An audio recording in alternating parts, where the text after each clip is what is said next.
Hey guys, welcome back to my channel. I am Khushi and today we are going to discuss chapter Evolution, class 12th. हमारा part 2 है ये evolution का.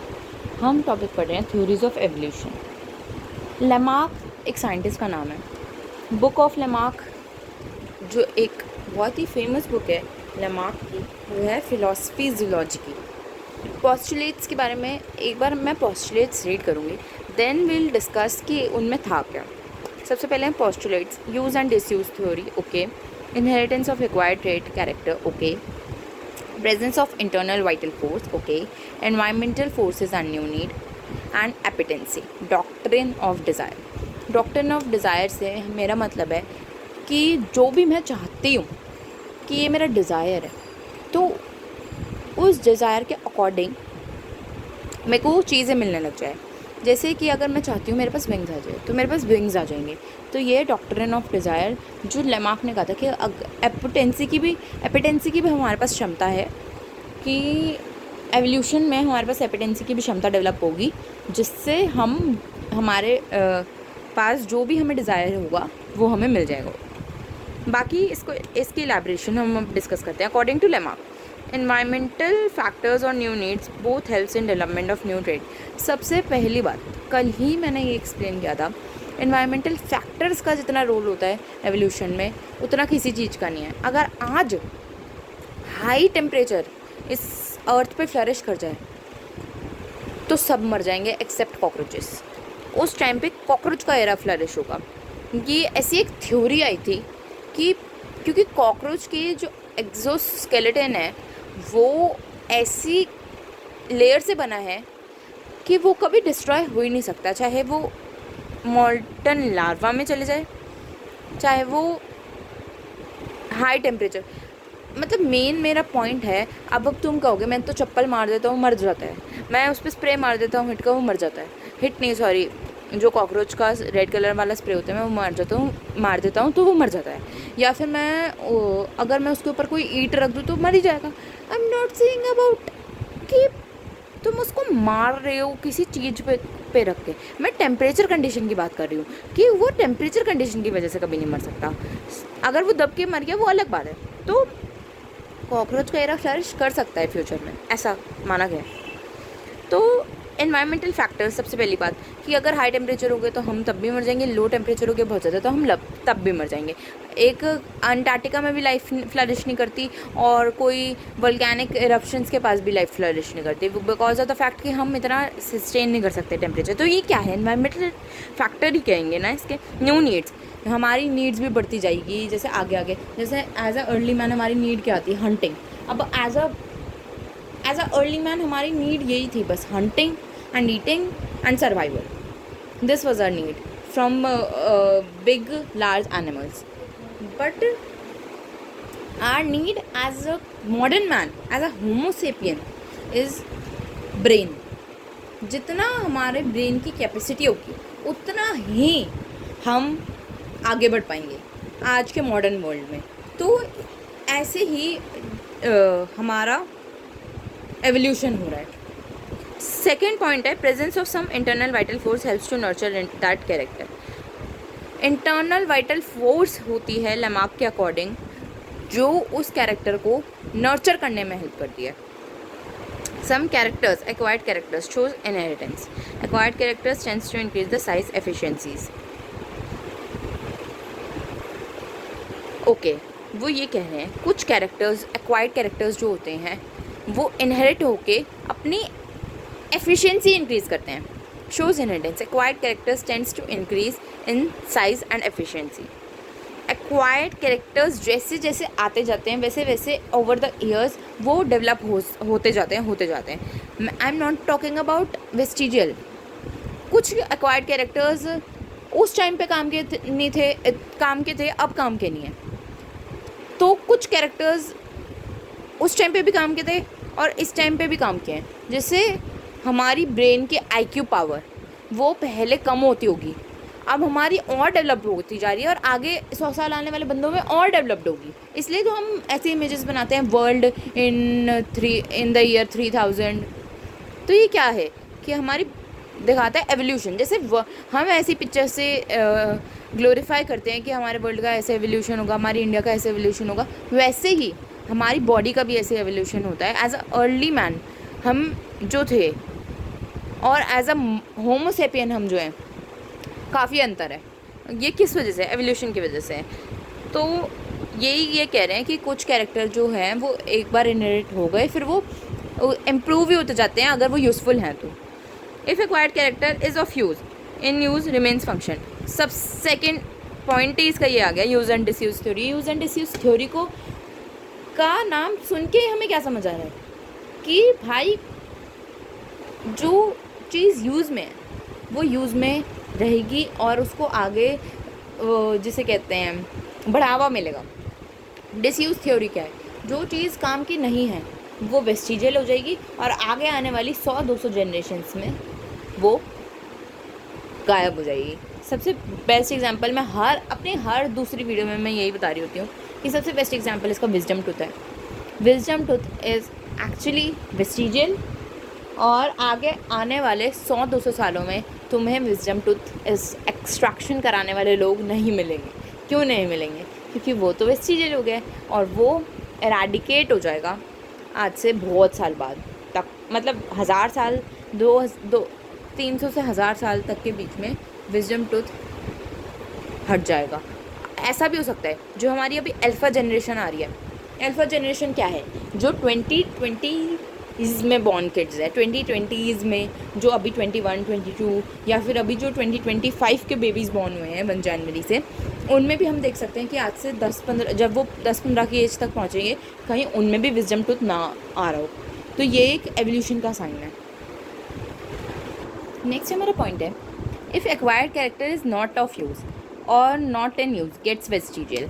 पिछले वाले में मैंने बोला कि अगर यूज़ में है तो इम्प्रूव होगा आगे आते, बट अगर वो यूज़ में नहीं है तो हम उसको कहेंगे कि वो वेस्टिजियल हो चुका है।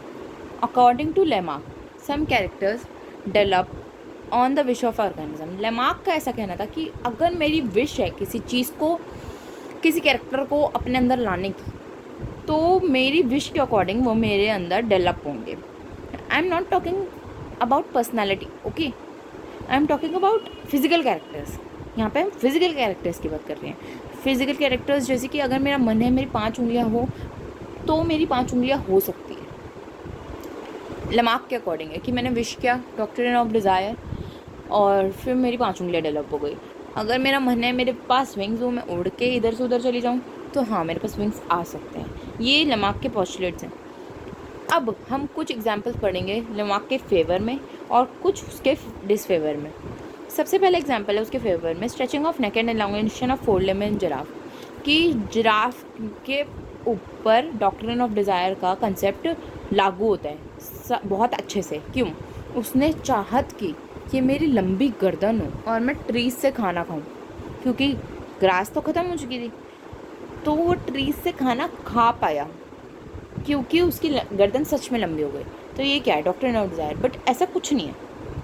100 साल में एवोल्यूशन आया, उसके इन्वायरमेंटल नीड्स के अकॉर्डिंग उसका जो है एवोल्यूशन, नेक की एवोल्यूशन हुई, ना कि उसके विश करने से। हम भी तो काफ़ी साल से विश कर रहे हैं कि हमारे पास विंग्स हो, हमारे पास भी बर्ड्स जैसी फैसिलिटी हो, वरना हमारे में भी विंग्स डेवलप हो जाते अगर विश करने से सब होता तो। खैर ये फेवर के पॉइंट्स हैं। फोरलिम्ब भी उसकी एलोंगेट हुई, फोरलिम्ब इज लेग्स भी उसके लंबे हुए उस टाइम पे, एवोल्यूशन के टाइम पे। Heterophily in ranunculus buttercup plant, heterophily ranunculus में बटरकप प्लांट है। Poor vision, lack of eyes in cave animals. Environmental factors मैंने बोला उसके ऊपर ही डिपेंड करती है। लेमार्क ने पोस्टुलेट दिया था कि भाई एनवायरमेंटल फैक्टर्स और नीड्स के अकॉर्डिंग ही हमारा एवोल्यूशन होगा, हमारे बॉडी में चेंजेस आएंगे। सबसे पहला इसका पॉइंट यही होगा कि पुअर विजन और lack of eyes in cave animals. Cave animals की बात हमने इसलिए की इसमें कि भाई केव एनिमल्स में लाइट का कोई रोल ही नहीं है, कि भाई उनके पास आंखें तो है बट उनका या तो विजन पुअर है या फिर आइज़ ही नहीं है। आइज़ मतलब आइज़ की रोशनी चली गई है। क्यों कुछ चली गई है? क्योंकि केव एनिमल सारा टाइम अंधेरे में रहते हैं। अंधेरे में रहने की वजह से लाइट का एक्सपोजर नहीं मिल पाता उनके आइज़ को, जिस वजह से उनके रॉड्स और कॉन्स के सेल्स वीक हो रहे हैं, इरिस वीक हो रहा है। तो इसलिए वो या तो एबिलिटी लूज़ कर रहे हैं देखने की, पुअर विजन, या फिर उनको स्टार्टिंग से आइज़ ही नहीं देखिए, इनको तो कुछ देखना ही नहीं है, सारे में तो काला काला है, तो आइज़ ही ना दो। तो ये एनवायरमेंटल फैक्टर है। Loss of limbs during, not environmental, it is like according to the need factor. Loss of limbs during the course of evolution due to the serpentine movement. Snake जो होता है ना, उसके मूवमेंट को हम serpentine movement कहते हैं। Snake मतलब सांप। सांप जो है वो ऐसे ऐसे ऐसे ऐसे चलता है। ऐसे ऐसे चलने में उसको पैरों की और हाथों की तो कोई ज़रूरत ही नहीं है, तो इसलिए उसकी सर्पेंटाइन मूवमेंट को देखते हुए उसके अंदर से लिम्स ही हटा दिए। Snake lakhs limbs. The animal which lakhs limbs is snake. उसके ना तो हाथ होते हैं, ना पैर होते हैं, ना कुछ होता है, बिकॉज उसकी सर्पेंटाइन मूवमेंट है। तो भैया उसको चाहिए क्या? सिर्फ अपना एक बॉडी चाहिए। बॉडी तो उसके पास ऑलरेडी है, उसके अंदर हम फालतू में लिम्स ऐड करके उस क्यों बर्डन बढ़ाएं। और एक वेस्टिजियल ऑर्गन्स का भी एक पॉइंट है जो काफ़ी सही है लेमार्क के थ्योरी के अकॉर्डिंग, कि जो ऑर्गन हमें काम में नहीं आ रहा वो वेस्टिजियल होके आगे आने वाली कुछ 4-5 जनरेशन बाद वेस्टिजियल हो जाएगा। 4-5 तो नहीं, 1000-2000 साल बाद वो गायब हो जाएगा, इराडिकेट हो जाएगा हमारी बॉडी से। Points of disfavour. फेवर के पॉइंट्स मैंने बता दिए कि लेमार्क कहाँ कहाँ जगह पे सही था। अब like two faces of same coin, हर चीज़ के एडवांटेजेस और डिसएडवांटेजेस आपको मिल ही जाएंगे। Nothing in the universe exist कि जिसके सिर्फ और सिर्फ एडवांटेजेस हैं, सिर्फ और सिर्फ। हर चीज़ का डिसएडवांटेज आपको मिलेगा ही मिलेगा। डिसफेवर का हमारे पॉइंट्स हैं कि Weissman theory of germ plasm. Weissman एक साइंटिस्ट की लाइफ में काम सबसे बड़ा क्या होता है पता है? डिस्कवरी करना। पर उससे भी बड़ा काम क्या होता है? जो डिस्कवरीज हो रखी हैं उनको प्रूव करना सबसे बड़ा काम है जो एक साइंटिस्ट करता है। तो जो लेमार्क है उसने अपने पोस्टुलेट्स दे दिए, बट बाकी साइंटिस्ट को अब उन पोस्टुलेट्स को किसी भी तरह से गलत या सही प्रूव करने का पूरा राइट है, जिसमें से एक था वीजमैन। वीजमैन ने एक थ्योरी दी। According to Weissman,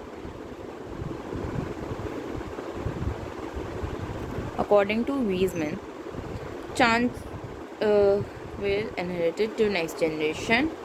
Characters will inherit to next generation only if change has occurred in the germ plasm. germ plasm क्या होता है?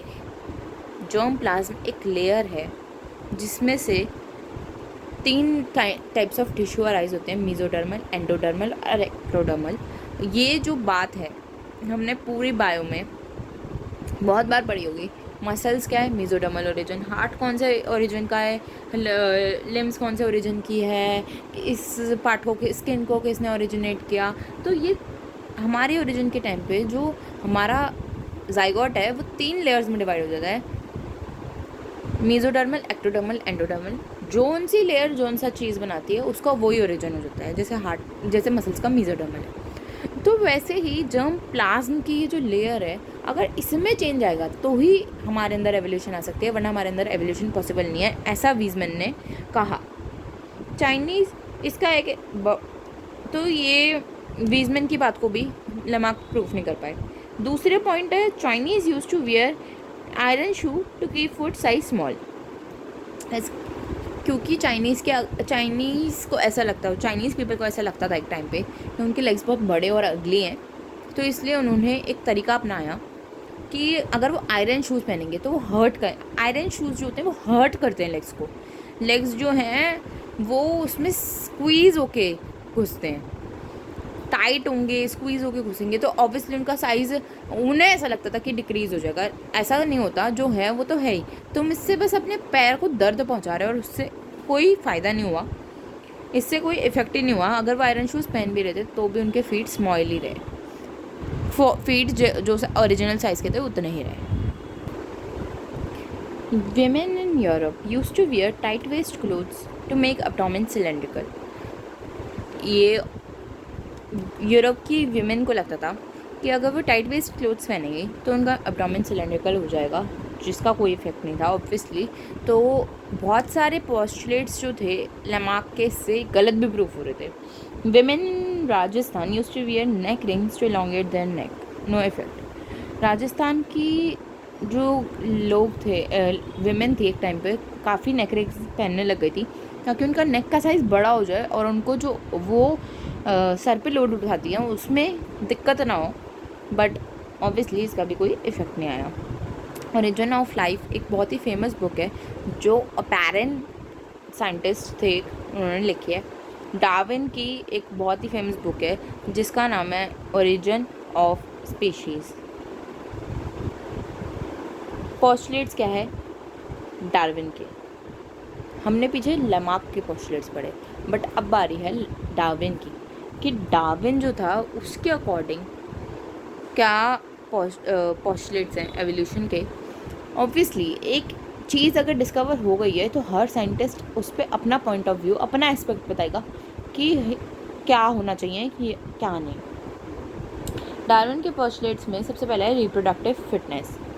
मतलब रिप्रोडक्टिव फिटनेस का ये होता है कि बहुत सारे आज की डेट में कपल्स हैं जो स्टेराइल है। Sterile couple is a couple which after trying for almost a year is not able to conceive, is a sterile couple.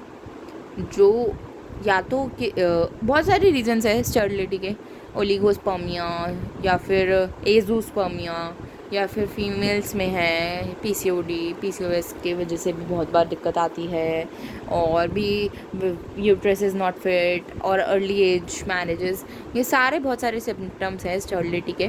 But reproductive fitness जो है वो सबसे पहला पोस्टुलेट है डार्विन का कि couple is able to reproduce. Second है over production in the case of severe competition. बहुत ज़्यादा अगर सीवियर कंपटीशन है किसी जगह पे तो ओवर प्रोडक्शन भी हो सकती है। Interspecific competition is much potent force for evolution. Interspecific मतलब दो स्पीशी के बीच में अगर कंपटीशन हो रहा है तो इससे एवोल्यूशन आ सकती है, ऐसा डार्विन का कहना है। Third point is constituency of population. मतलब जो पॉपुलेशन है वो एक ही स्केल पे बढ़ रही है, ना कि बहुत ज़्यादा ही किसी साल में इंक्रीज़ हो रही है, ना बहुत ज़्यादा डिक्रीज़ हो रही है किसी साल में। Struggle for existence is also a point कि एग्जिस्टेंस के लिए बहुत सारे लोगों को आज भी स्ट्रगल करना पड़ता है, लोग इन द सेंस एनिमल्स में, कि वो सेम सोर्स पे फीड कर रहे हैं तो या तो वो सोर्स बहुत लिमिटेड हो जाएगा या फिर एक उनमें से एक को सैक्रिफाइस करना पड़ेगा। जैसे हमने जिराफ और डेयर का केस पढ़ा था कि both were surviving on the same source that was grass, so giraffe started to adjust and eventually it developed a long neck and long forelimbs in evolution. Natural selection कि भाई nature ने जिसको select कर लिया वो ज़िंदा रह जाएगा। जैसे हम अभी आगे मॉथ्स का केस पढ़ेंगे। Survival of the fittest, concept of Spencer. Spencer एक साइंटिस्ट थे जिनका एक कंसेप्ट है कि सर्वाइवल ऑफ द फिटेस्ट। अगर जैसे कि नीट का एग्ज़ाम है उसमें who will survive, who is the fittest, the one who is the fittest, who is fit in this competition. Okay, जो इस कंपटीशन को सस्टेन कर पा रहा है, जो बिना थके पढ़ पा रहा है, जो कंटेंट मेमोराइज कर पा रहा है और उसको रिटेन कर पा रहा है for longer period of time, जो रट नहीं रहा है, समझ रहा है, जो ज़्यादा प्रैक्टिस कर रहा है क्वेश्चंस की, वो फिट है इस एग्ज़ाम के लिए। ओके, तो ये है सर्वाइवल ऑफ द फिटेस्ट। अगर साइंटिफिक लैंग्वेज बोली, एक एग्जाम्पल था। वैसे अगर मैं एक साइंटिफिक लैंग्वेज में भी बोलूँ तो हमने एवोल्यूशन में भी काफ़ी एग्जांपल्स पढ़े हैं कि क्रैब था और टर्टाइस था, दोनों को सेम लैंड पे रहना था या कुछ था। तो ऐसे कुछ एग्जांपल्स थे कि जो उस जगह पे रहने के लिए ज़्यादा पावरफुल था, ज़्यादा फिट था, जो एक दूसरे को एलिमिनेट करने की पावर रखता है, वो ही वहाँ पे सर्वाइव कर पाया। Natural selection is what, moths का केस जो हम आगे पढ़ेंगे कि मेलानाइजेशन, इंडस्ट्रियलाइजेशन की वजह से ट्री की बाग डार्क हो गई तो वाइट वाले eradicated from the environment. And अगर ट्री की बात बिफोर इंडस्ट्रियलाइजेशन बहुत साफ थी तो ब्लैक वाले ईजिली विजिबल हो जाते थे and white one would get a camouflage. तो वाइट ब्लैक वाले would have been they were eradicated from the environment. तो ये क्या है, नेचुरल सिलेक्शन, नेचर सिलेक्ट कर रहा है कि कौन जिंदा रहेगा और कौन नहीं। पर सर्वाइव दोनों ही कर सकते हैं अगर स्मार्ट वर्क करे तो। According to Darwin, nature selects the best one, adapted one, adaptation should be pre existing. Nature उसी को सिलेक्ट करेगा जो बेस्ट अडेप्ट कर सकता है। जो एवोल्यूशन है उसके दौरान अगर कुछ अडेप्टेशंस आ रही है और वो अडेप्टेशंस वो स्पीशी अडेप्ट कर पा रहे हैं तो वो सस्टेन कर पाएगी नेचर की एक्सट्रीमिटीज़ को as compare to the species जो जिसमें एवोल्यूशन आ तो रही है बट बहुत ही माइन्यूट एवोल्यूशन आ रही है। इनबिल्ट फीचर्स भी बहुत सारे टाइम पे सर्वाइवल के लिए हेल्पफुल होते हैं। नेक्स्ट जो हमारा पॉइंट है उसके अकॉर्डिंग जो डार्विन थे वो ये कहते थे कि डिफरेंट रेट ऑफ रिप्रोडक्शन से ही सिलेक्शन होता है, आउटब्रीड द अदर। मतलब कि अगर ब्लैक वाले हैं उनको कैमोफ्लेज मिल गया तो वाइट को आउटब्रीड कर देंगे। अगर वाइट वालों को कैमोफ्लेज मिल गया, मॉथ्स के आई एम टॉकिंग अबाउट, जो मैंने पीछे एग्जांपल दिया था इंडस्ट्रियलाइजेशन वाला, तो ब्लैक वाले आउटब्रीड हो जाएंगे। तो यही था डार्विन के पोस्टुलेट्स में से एक और पोस्टुलेट। डार्विन ने कहा जो नॉन सिलेक्टेड वन है, जैसे कि अगर मैंने वाइट को सिलेक्ट कर लिया तो ब्लैक वाले कम्प्लीटली वाइप आउट नहीं होंगे। हाँ, उनकी परसेंटेज, उनकी पॉपुलेशन कंपैरेटिवली कम हो सकती है बट वो कम्प्लीटली वाइप आउट नहीं हो सकते। ओके, और ज़ीरो लॉ कभी भी अटेन नहीं कर पाएंगे। ज़ीरो लॉ क्या कि zero population. According to Darwin, adaptations are inheritable. Adaptations जो है डार्विन के अकॉर्डिंग इनहेरिटेबल है कि अगर मेरी एक जनरेशन में अडेप्टेशन आ गई है उस पर्टिकुलर थिंग को लेके तो मेरी आने वाली हर जनरेशन में वही अडेप्टेशन इनहेरिट होगी, ऐसा डार्विन का कहना था। According to Darwin, fitness is the end result of ability to adapt. Fitness क्या है, जितना अच्छे से तुम उस फीचर को अडेप्ट कर पाए उतना ही तुम सबसे ज़्यादा फिट हो। According to Darwin, evolution is directed process in the sense of determinism. It is a stochastic process based on the chance events in nature and chance mutation in organism. Evolution जो है वो हमारे हाथ में होने वाला process नहीं है। डार्विन ने ये कहा कि मैं अगर चाहती हूँ एवोल्यूशन अपनी बॉडी में तो ये मेरे हाथ में नहीं है। अगर मेरी बारी आएगी तो मेरा एवोल्यूशन होगा, अगर मेरी बारी नहीं आई, नेचर चाहता है कि मैं एवोल्यूशन करूं तो ही मैं एवोल्यूट कर पाऊंगी, ना कि अपने खुद के डिज़ायर्स पे। चांस फैक्टर है कि मेरे अंदर म्यूटेशन आई और मेरे स्पीशीज़ में एवोल्यूशन आया। तो ये एक स्पॉन्टेनियस प्रोसेस है कि किसी दिन तुम्हारे अंदर रैंडम म्यूटेशंस आने लग गई और तुम एवोल्यूशन शो कर गए। तो ये ही था डार्विन के पॉइंट्स।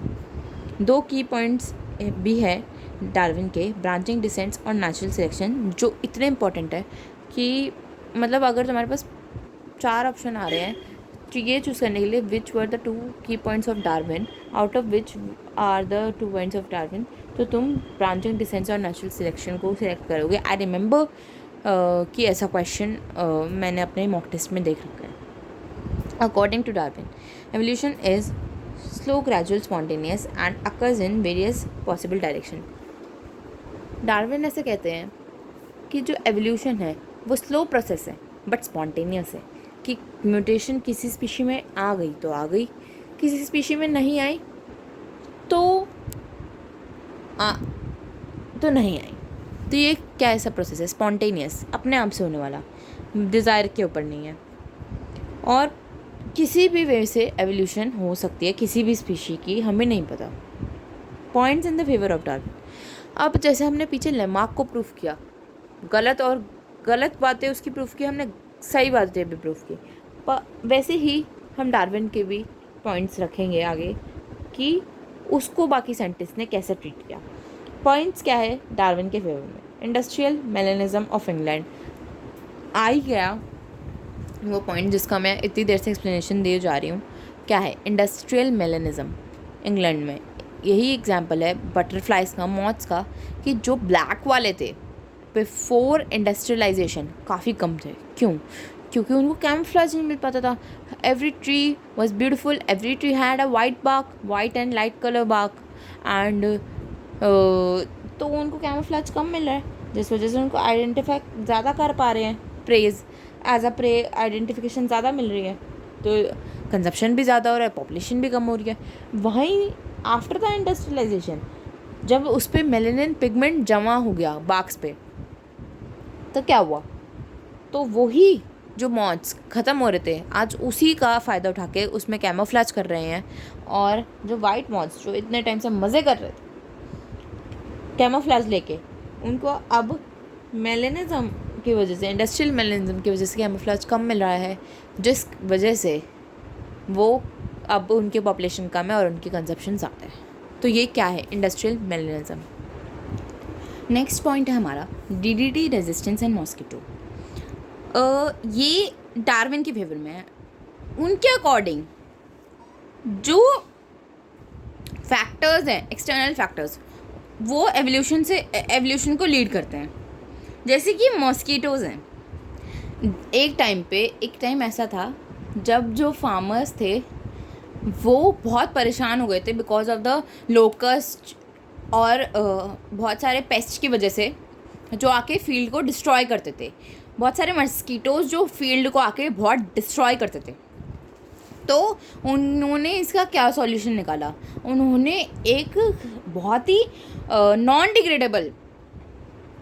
नॉन बायोडिग्रेडेबल सब्सटेंस का यूज़ करना शुरू किया फील्ड्स में, जिसका नाम था DDT जो था वो पेस्ट को तो भगा देता था, मॉस्किटोज़ को भी भगा देता था, हर लोकस्ट के ग्रुप से बचाता था फील्ड को। बट उसके नॉन बायोडिग्रेडेबल नेचर ने हमारे अंदर प्रॉब्लम कॉज करना शुरू कर दी।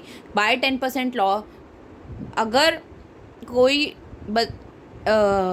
उसको खाता था तो उसको डबल ही इफ़ेक्ट्स आते थे। तो इससे ये प्रूफ हुआ कि DDT जो है बंदों में इन्फेक्शन कॉज कर रहा है, एलर्जीज कॉज कर रहा है, डेथ कॉज कर रहा है, पॉइजन आ रहा है इससे हमारी बॉडी में। तो इसलिए उसको हमने इंडियन गवर्नमेंट ने बैन कर दिया। ऑब्वियसली बैन हो गया है, बट यूज़ अभी भी होता है, बहुत लार्ज स्केल पे यूज़ होता है। पर आप ये देख सकते हैं, आज से 10 साल पहले DDT आया था, 10 साल पहले वो आया था तो काम कर रहा था। बट आज से 10 साल बाद अब फार्मर अगर DDT भी यूज़ करता है तो भी वो काम नहीं कर सकता। क्यों? क्योंकि मॉस्किटोज़ ने अपनी उस जनरेशन को मॉस्किटो की वो वाली जनरेशन ट्रेन नहीं थी DDT के लिए। बट ये जो जनरेशन है, ये आफ्टर रेवोल्यूशन की जनरेशन है। तो जो ये जनरेशन जो है वो ट्रेन हो चुकी है कि DDT जैसे सब्सटेंस के रेजिस्टेंस उनके अंदर डेवलप हो चुकी है ओवर द ईयर्स। ये क्या है? Evolution according to the needs. उसके पास एक ये नीड की तरह हो गया था कि भाई अगर DDT से रेजिस्टेंस हमने डेवलप नहीं कराई, आगे वाले जनरेशन्स में डेवलप नहीं हुई, तो मॉस्किटोज़ एराडिकेट हो जाएंगे।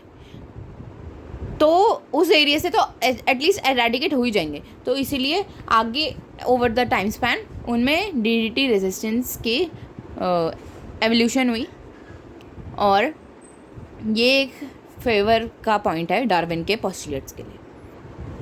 Antibiotic resistance and bacteria is also such example जो डार्विन के पोस्टुलेट्स को फेवर करता है कि क्योंकि जो बैक्टीरिया थे, जब हम इल होते थे आज से 10 साल पहले, तब भी हम एंटीबायोटिक लेते थे कि ये वाली दवाई ले लो, वो वाली दवाई ले लो।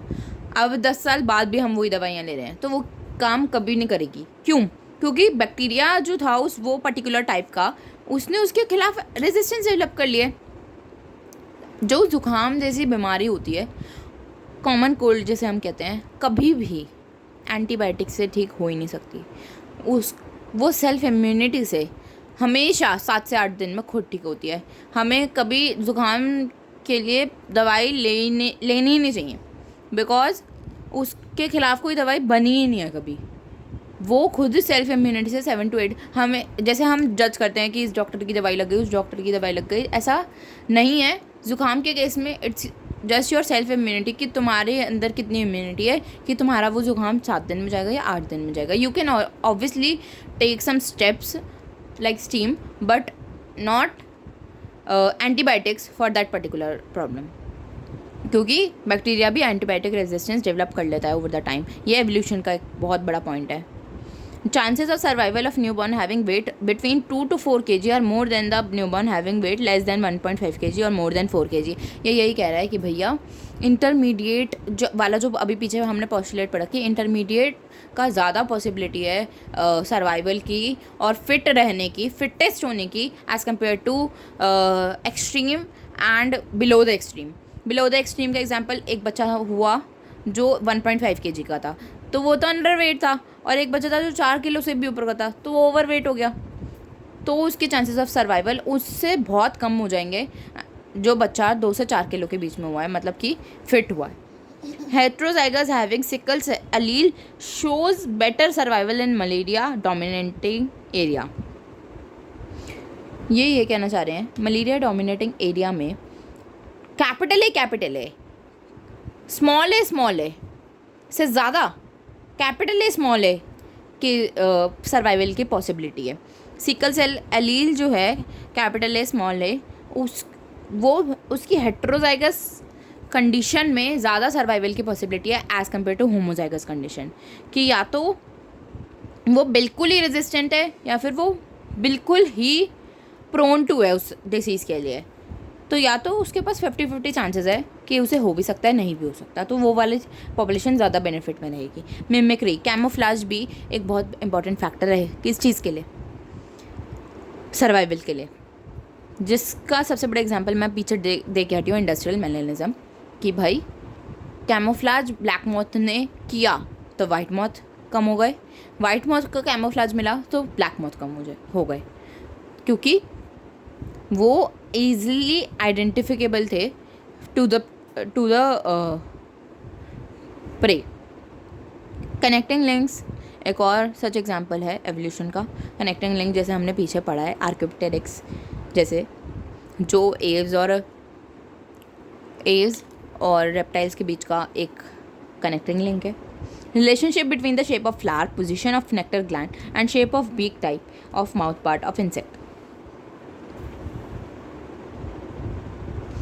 ये कह रहा है रिलेशनशिप, जैसे कि फ्लावर और एक इंसेक्ट में भी ना एक रिलेशनशिप होती है जो ऑब्वियसली बहुत इम्पॉर्टेंट होती है पॉलिनेशन के लिए. एक इंसेक्ट है, उसकी बीक इसी पर्टिकुलर टाइप ऑफ फ्लावर का नेक्टर लेने के लिए मॉडिफाइड है, तो वो उसी फ्लावर का नेक्टर लेगा, ना कि दूसरे का लेगा. तो ये क्या है, एक रिलेशनशिप डिफाइन करता है कि भाई एक फ्लावर था जो पेंटामेरस था, उसके नेक्टर ग्लैंड की पोजीशन ये थी, उसको एक इंसेक्ट उससे नेक्टर सक करने आया जिसकी शेप ऑफ बीक काफ़ी कोनिकल थी और टाइप ऑफ माउथ पार्ट कैसा था. इस चीज़ों पे भी बहुत पॉलिनेशन के बहुत सारे फैक्टर्स डिपेंड करते हैं. एवोल्यूशन में अगर कोई इंसेक्ट है जो सिर्फ एक ही फ्लावर पे डिपेंडेंट है और वो फ्लावर अगर कभी एक्सटिंक्ट हो जाता है तो वो इंसेक्ट भी एक्सटिंक्ट हो जाएगा उस फ्लावर के साथ. तो ये क्या है, एनवायरमेंटल फैक्टर है. डिसफेवर ऑफ डार्विन के अब हम कुछ पॉइंट्स पढ़ लेते हैं. जैसे हमने डिसफेवर ऑफ लेमार्क के पढ़े थे. डिसफेवर ऑफ डार्विन का पॉइंट 1 है, couldn't explain arrival of the fittest, sudden appearance of the character. इसने ये नहीं बताया, इसने survival of the fittest explain कर दिया कि जो फिट होगा, सब में सबसे ज़्यादा फिट होगा वो सर्वाइव करेगा.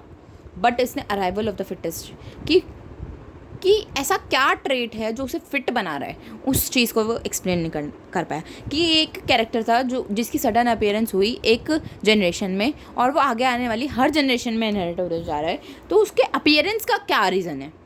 तो ये वाली चीज़ वो एक्सप्लेन नहीं कर पाए. Couldn't explain the persistence of branched horn in stag. बारहसिंगा जो है, एक डियर होता है और एक बारहसिंगा होता है. बारहसिंगा के पास जो क्रिसमस में सांता क्लॉज के गैरेज के आगे जो डियर्स रन कर रहे होते हैं उसको हम बारहसिंगा कहते हैं. They are not deers, they are stags. जो स्टैग है उसके पास क्यों इतने बड़े हॉर्न्स हैं? वैसे इसका रीज़न यही है कि भाई लड़ने के लिए डियर को ये एबिलिटी दे गई है. डियर जो है उसके पास कोई सेल्फ प्रोटेक्टिंग ऑर्गन नहीं था, तो एवोल्यूशन के बेसिस में उसको एक सेल्फ प्रोटेक्टिंग हॉर्न्स दिए गए जिससे वो अपने प्रे से लड़ सके। तो यही इसका पीछे का रीज़न था। खैर डार्विन इसको एक्सप्लेन नहीं कर पाए कि हॉर्न कैसे आ रहे हैं बारहसिंगा के पास। शेर को दूर करने के लिए भी वैसे उनको ये बहुत हेल्पफुल होते थे, लाइफ सेविंग प्रूफ हुए हैं ये स्टैग्स के पास जो हॉर्न्स हैं काफ़ी लाइफ सेविंग प्रूफ हुए हैं। Couldn't explain inheritance of adaptation. Adaptations जो हैं, जैसे कि मैंने एक सर्दी में रहने वाला एनवायरनमेंट मतलब लो टेम्परेचर अडेप्ट कर लिया अपनी बॉडी को, फिर मेरे आगे आने वाली जनरेशन्स भी वही चीज़ अडेप्ट करे जा रही हैं, तो इस चीज़ को भी डार्विन बिल्कुल भी एक्सप्लेन नहीं कर पाए हैं।